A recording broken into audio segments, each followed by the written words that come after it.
souviens très bien de ma première fois en Fine. J'étais un peu grand pour faire du laser, donc j'avais envie de passer sur un bateau plus gros, plus adapté à mon gabarit.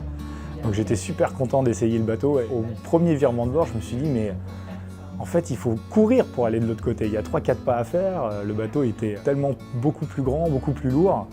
Mais j'ai trouvé qu'à la barre, c'était un vrai régal et je me suis dit, là, je pense que j'ai trouvé mon bateau. La première fois que j'ai navigué tout seul, c'était en optimiste. Je me souviens, c'était à Mâcon, sur la Saône.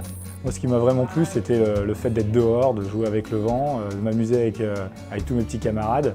Je m'étais beaucoup amusé et c'est ce qui m'a donné envie de continuer. Ma première victoire, c'était en optimiste aussi. Je me souviens très bien, c'était une régate départementale. J'avais l'impression d'être champion du monde, d'avoir gagné une immense victoire, alors que finalement, c'était pas grand-chose, mais c'est ce qui m'a donné goût à la compétition et j'ai eu envie de continuer après. Mes premières lames de joie, je pense que ça a été après ma médaille aux Jeux, quand je suis rentré à terre et que j'ai vu toute l'équipe de France qui m'attendait sur la cale avec le drapeau. J'ai réalisé que j'avais fait une immense performance et ça m'a fait super chaud au cœur de les voir et là il a vraiment fallu que je prenne sur moi pour pas verser quelques larmes.